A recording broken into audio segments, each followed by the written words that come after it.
Veda kids channel. யானையும் எறும்பும் சிறியோரையும் மதிக்க வேண்டும். காட்டில் கஜபதி என்ற யானை வாழ்ந்து வந்தது. தான் காட்டின் மிகப்பெரிய பலசாலி என்ற கர்வம் அவனுக்கு இருந்தது. வழியில் வரும் விலங்குகளை தும்பிக்கையால் தண்ணீர் தெளித்து தொந்தரவு செய்தது. மரங்களை முறித்து மற்றவர்களின் பாதையை மறைத்தது. அதன் கர்வம் நாளுக்கு நாள் அதிகரித்தது. ஒரு நாள் ஒரு பெரிய எறும்பு புற்றை கண்டது. இந்த அற்ப பூச்சிகள் இங்கே வீடு கட்டியிருக்கின்றன என்று ஏளனமாக பேசினது. வேண்டுமென்றே அதன் மேல் காலை வைத்தது.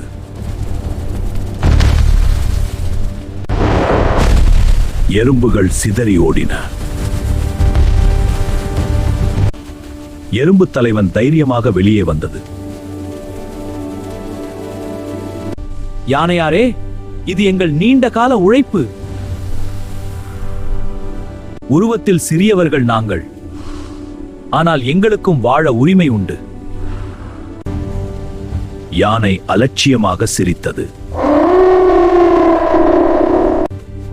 உன்னை நான் மதிக்க வேண்டுமா என்று கேலி செய்தது. அப்படியே சென்று விட்டது. மறுநாள் யானை மரத்தடியில் தூங்கிக் கொண்டிருந்தது. அப்போது எறும்பு தலைவர் அமைதியாக வந்தது. அது மெதுவாக தும்பிக்கைக்குள் புகுந்தது. வலி தாங்க முடியாமல் யானை அலறியது. என்ன நடக்கிறது என்று தெரியாமல் தவித்தது. சில நேரம் கழித்து எறும்பு வெளியே வந்தது. இப்போது புரிகிறதா? சிறியவர்களுக்கும் பலம் உண்டு. யானை தனது தவறை உணர்ந்தது.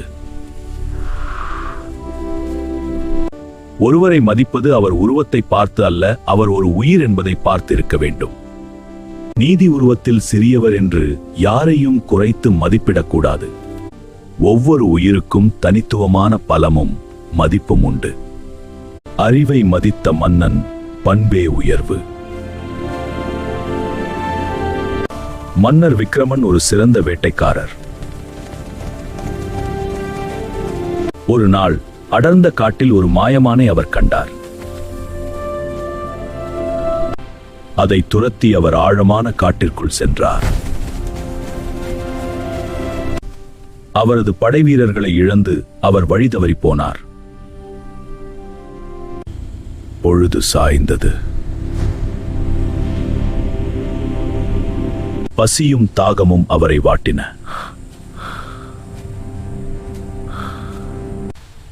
அப்போது ஒரு சிறிய குடிசை அவருக்கு தென்பட்டது.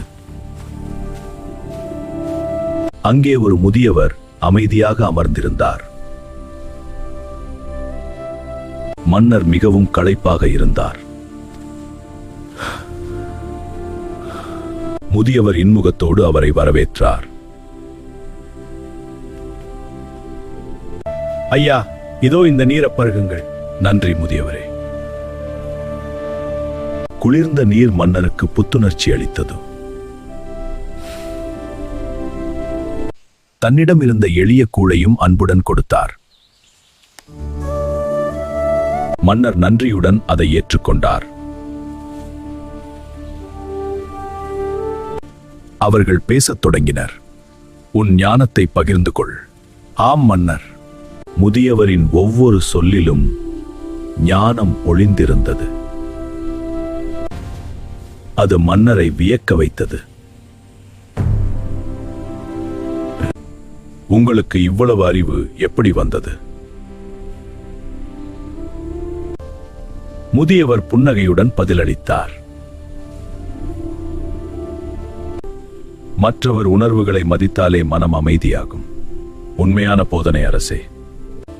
அந்த அமைதியே நமக்கு பேரறிவு தரும்.